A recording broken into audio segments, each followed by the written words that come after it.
Nah. It's good. I like it. No, I'm going to rewatch Seinfeld, King of the Hill, and the first 12 or 13 seasons of The Simpsons. You got to get on The Office, man, before Peacock takes it away. I've seen The Office enough, and I know it's one of your like rewatch shows. Big time. It's rare that I put that on as a rewatch show. When you watch a show, Taylor, do you pay attention to it, or do you like watching shows you've seen so that you can come in and out of it? Generally, it's like it's just background noise if I'm rewatching it. Like it's a Seinfeld season 2 episode 4. It's like, oh, I know every line in this one or whatever it is.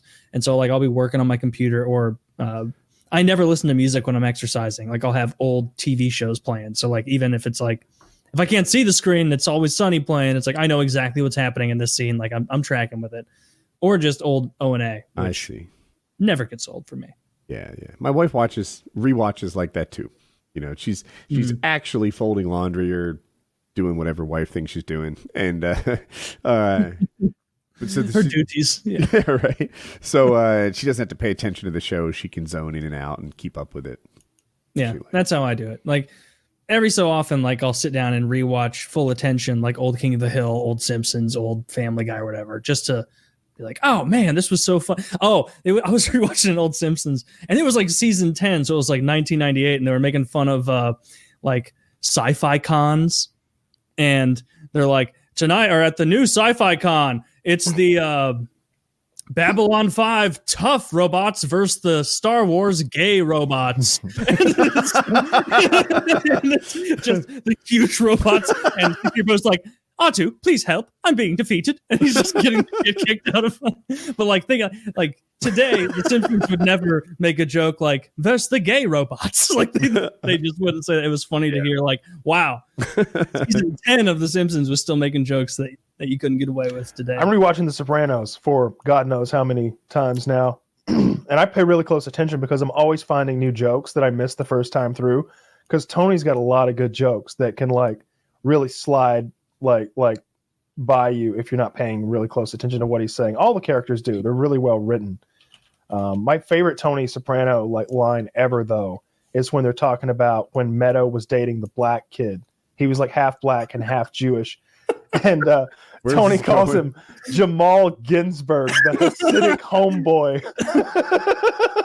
The fuck, you gonna bring home Jamal Ginsburg, some fucking homeboy? Hasidic homeboy. Hasidic homeboy. It's like such a good line. It's like way too smart for Tony. Like he didn't know what a Hasid was like until like the season 1 because they have to go. They deal with some Hasidic Jews, but like it's still just fucking hilarious. I remember. Yeah, he has a hard time doing business with them, right? Like they don't want to pay or something. The father hires Tony because his son-in-law will not give his daughter a divorce, and the son-in-law wants money. He wants a get to agree to the divorce, and so he's telling Tony, you know, if you can get him to do this, I'll give you money. And so they end up kidnapping this man and beating him for hours, and he's still just like, no, I'm not doing it. I've got principles. Like I put money and time into this. Kill me if you want to. And they're like, yeah, this guy's tough as nails. If we don't end up killing him, we got to put him on the payroll. like he's so tough. And finally, like Tony calls his own Jewish friend, and the guy's like, I told you not to get in business with these people. They're extremists. And he's like, maybe he's ready to go to the afterlife, Tony, but I know one thing no man wants to live without. And Tony's like, what? Oh. Hey, Paulie, go to my trunk and get the bolt cutters. He's like, I know you don't want to talk, but I'm going to cut your cock off. I'm going to cut your cock off if you don't give this girl her divorce. How does it resolve? The guy gives the divorce. However, the father is upset with the way they got the results because Tony threatened to cut this guy's dick off, and he finds that to be like dishonorable, and he tries to go back on the deal, but Tony will not allow that, and Tony ends up essentially owning the hotel that they were in dispute over the whole time. So like, and wasn't that guy's son like the guy, the older Jewish guy who hired Tony, his son being like, "You've created the golem. You've created the golem, and we can no longer control it." Like the rabbi in the story.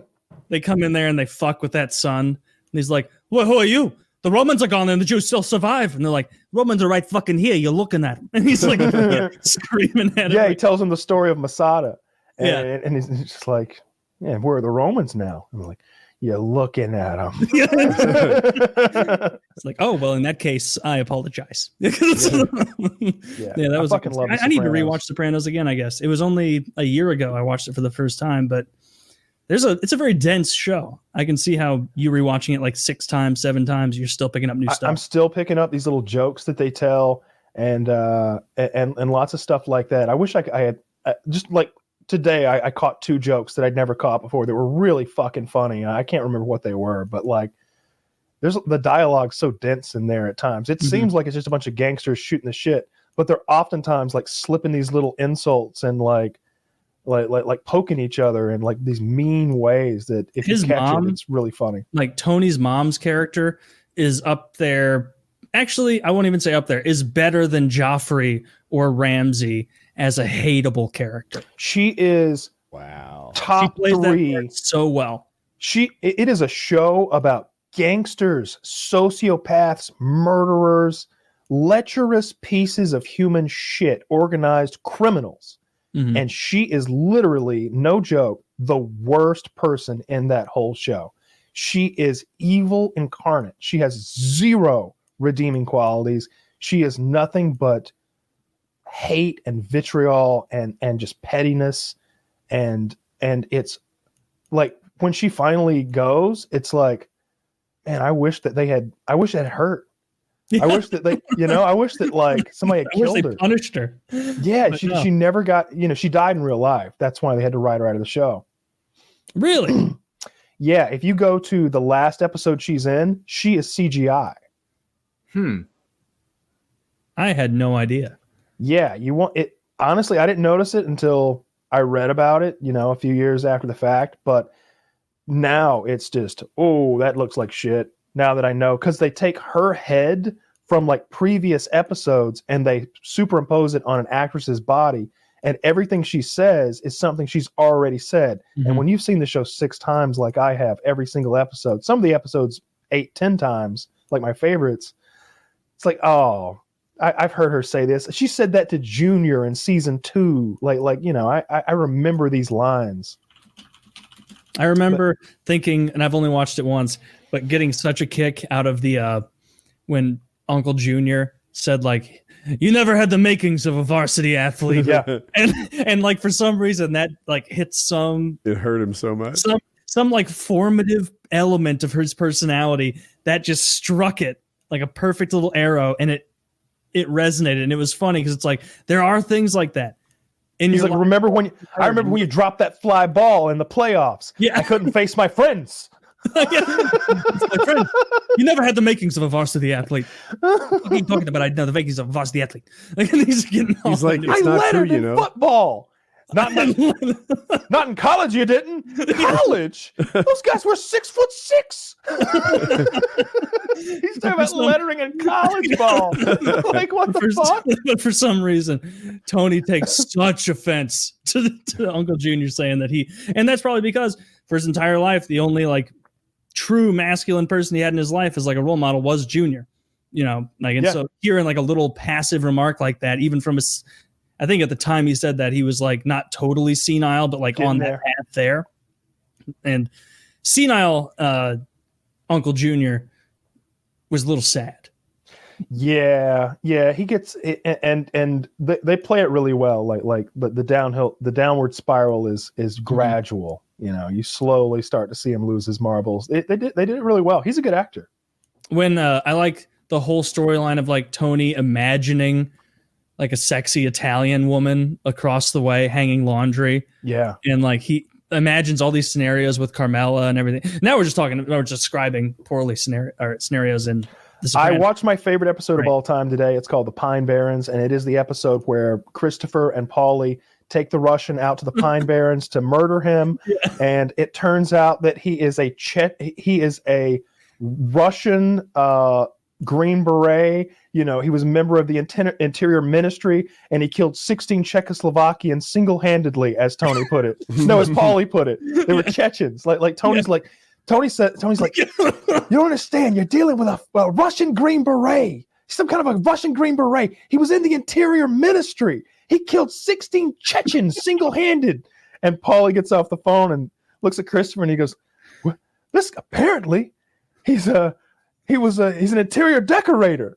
He killed 16 Czechoslovakians." And Christopher goes, "Really? His apartment looked like shit." And then like they're in that like shitty snowmobile thing later, and Paulie's getting furious because Chris won't share his like tomato sauce packet, his ketchup packet. It's the other way around. Chris does share. Chris is like, "Oh, I found some ketchup packets," and he like gives half to Paulie, and Paulie's like, "Yeah, mix it with the relish. It's pretty good." And then like later on, Christopher looks over and Paulie's got Tic Tacs. He's like, "Are those Tic Tacs?" It's like, "Yeah, give me one. I hate them all." Like he's eaten all the goddamn Tic Tacs. He's hoarded them for himself. Paulie's a real piece of shit. He's one of my favorite characters. Yeah, he's very funny, but he's a piece of shit. Why does Paulie stand out as a piece of shit amongst all the Sopranos? Paulie is more out for himself than anyone, and that's why he is as old as he is and has still like survived this long. Like, he turns on Tony like to like side with New York when he's being manipulated by Johnny Sack at one point, and then at the very end of the show when the war has come with New York, he just leaves. He just drives out of town. Meanwhile, like Syl and Bobby Baglieri and like everybody else is like down to fight with Tony. Like even if they're not like even if they're not all that tight with him, they're like, "Yeah, I'm gonna fight for my boss." You know, everybody. Yeah. Even Benny, like everybody's there to fight with Tony, and Paulie literally drives away. Of his whole crew, like Bobby Bagliari might be my favorite one because he seemed to be the most of a genuine good guy who was wrapped up in this, and it was like, this is just my lifestyle now. But like he was always trying to be good about it, like skirting little rules, like not being as severe as Tony was hoping. So didn't have a Gumar. Yeah, didn't have a Gumar. Is the only one without a Gumar. And like, so when he died, like, and also not even when he died, the scene where like I could tell the building where he and Tony were going to get in a fist fight. I was like, "Oh, just keep enjoying playing your game, please. I don't want to see Tony and Bobby Bagliari get mad at each other. They're my favorite characters." And then Bobby beats the fucking shit out of Tony. Only because Tony slipped on that rug. If you watch it, only because Tony wasn't kidding. Rug. Yeah, yeah. If you watch it, Tony really does. Tony's getting the best of him, and then he does slip on the rug, and then things turn the other way. The next morning, they're just Tony seemed out for himself too. Like, Tony is always out for himself. I know, but Tony's you called out Paulie as more out for himself than everyone else. But I'm not. Well, Tony's the boss. You know, like Tony's. Well, the boss can be looking out for his people. The boss can be making sure that like this is a successful enterprise. A lot of times, looking out for number two when you're number one is the way to ensure that your number twos are loyal. And he turned the screws a whole lot, and he killed his nephew and. He killed the nephew because the nephew was a loose cannon. He was endangering everyone. And what really triggered Tony, because Tony's a sociopath, and they touch on this a bit. Sociopaths have most of their actual like loving like human feelings are directed toward babies and animals. And if you pay attention to Tony, those are the things he loves. And when he looked in the back and he saw that limb had went through the window and into the baby's car seat. Even, the baby wasn't there, but he saw the potential for like Chris's behavior is going to kill that baby. Yeah. And that was it. That was it. Chris has got to die right now. I thought I hated that. He never did hook up with Chris's wife, did he? Never. No. But he was about to. He was very tempted. Didn't he get interrupted? Am I right about that? No, they were driving together to go get her some cocaine, and they had a car accident. Was there not a time they were about to hook up in some back room, maybe in the Bada Bing? I think it was them doing cocaine together, and it was more like a cut shot of showing Tony like staring at her ass or something. But they were in the back of the Crazy Horse thing where they had a little bit of a moment in the back of the Crazy Horse, which was her club. But he never actually like it never went anywhere. He was clearly like down. He you know, he's not a good guy, Tony. He's a very flawed character. Too. Oh yeah, she was pretty down too. Yeah. I don't. He's one of my favorite characters ever. He's great. He's so flawed, and he's much like Bobby. Like Tony kind of got swept into this thing. He kind of took the path of least resistance, but every now and then you see this glimmer of like a good man on the inside that has been corrupted and is just stuck. You know, when he chooses not to kill the soccer coach who had sex with the underage girl on Meadows' soccer team. He comes home all drunk and he's like crying almost to Carmela. He's like, I didn't do anything. I didn't do anything bad. I didn't do anything. Like he's having a moment there where like for once he didn't, you know, he didn't murder a man for, you know, something. That's one of his best moments, I think. I liked his wife a lot. Carmela. I thought she was pretty loyal. Very loyal. She did cheat on him. Yeah. Well, she was gonna with a wallpaper man. But he cheated a lot, and I think she knew that at that point. And she hid some money from him, but he wasn't doing enough to provide for her security. You know. Well, as far as she knew, he was always doing more than enough to provide for her future, but he couldn't tell her because she'd be an accessory after the fact, and she can't understand that for some reason. So she secretly invested $50,000 that was hidden in the bird feeder. 50 grand is not going to get you too far, Camilla. He's like, what's it earning? 1%? It's just mad. It's a good show. It's a really good show. And it holds up pretty well. Like you could watch it now and sure, it's dated a touch, but it's good. I was going to say, I've never seen it. So. Oh, dude. You should have said something. We wouldn't have spoiled like 18 plot points. It's a great show. One of the best ever. Whenever you guys were talking about important plot points, I started looking at Who Cow, so we're good. Enjoy that. Yeah, enjoy The Sopranos. Do you watch The Expanse by any chance? That Amazon